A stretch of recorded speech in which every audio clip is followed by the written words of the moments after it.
ஒரு கஸ்டமர் வந்து டால்பி அட்மாஸ்க்கும் ஆரோ 3Dக்கும் உண்டான டிஃப்ரெண்ட் வந்து கேட்டார். இப்போ டால்பி அட்மாஸில் பார்த்தீங்கன்னா நம்ம ரிமோட்டில் இன்ஃபோ பட்டனை ப்ரெஸ் பண்ணோம்னா டிவியில் இந்த மாதிரி டால்பி அட்மாஸ் அப்படின்ட்டுன்னு விழும். இன்புட் சிக்னல் பார்த்தீங்கன்னா டால்பி அட்மாஸ்ன்னு விழும். மேலேயும் சிக்னல் பார்த்தீங்கன்னா டால்பி அட்மாஸ்ன்னு காட்டும். ஆக்டிவ் ஸ்பீக்கர்ஸில் நம்ம என்னென்ன ஸ்பீக்கர்லாம் கனெக்ட் பண்ணியிருக்கோமோ அது எல்லாமே நமக்கு வந்து இதில் தெரியும். ஓகேவா? இது ஆரோ 3D கண்டென்ட் நம்ம வந்து போட்டோம்னா நீங்கள் இந்த மாதிரி இன்ஃபோ ப்ரெஸ் பண்ணும்போது இன்புட் சிக்னலில் ஆரோ 3D அப்படிங்கிறது வந்து காட்டாது. இன்புட் சிக்னலில் என்னென்ன இன்புட்லாம் இருக்குதோ அதை தான் வந்து நமக்கு காட்டும். அது மாதிரி ஆக்டிவ் ஸ்பீக்கர்ஸில் என்னென்னலாம் வருதோ அதை தான் நமக்கு வந்து காட்டும். அது மாதிரி சிக்னல் பார்த்தீங்கன்னா அதில் ஆரோ 3D பார் டிடிஎஸ் ஹெச்டி அப்படின்ட்டுன்னு விழும். ஸோ இதை பற்றி தான் அவர் வந்து கேட்டிருந்தார்.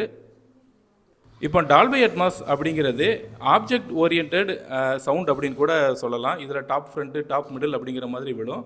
அதனால தான் அது வந்து டால்பி அட்மாஸ் அப்படின்ட்டுன்னு காட்டும். இது ஆரோ 3D அப்படிங்கிறது சேனல் பேஸ்டு கண்டென்ட்டு. அதனால தான் இதில் ஒவ்வொரு இண்டிவிஜுவல் சேனலுக்கு உண்டானது நமக்கு வந்து ரெஃப்ளெக்ஷன் வந்து ஆகுது. Front height, centre height, top surround height அது எல்லாமே இருக்குது பார்த்தீங்களா? ஸோ இதுதான் வந்து பார்த்தீங்கன்னா ஆரோ 3D அப்படிங்கிறது. ஆரோ 3D வந்து முக்கியமாக டிடிஎஸில் தான் வந்து ஒர்க் ஆகும்.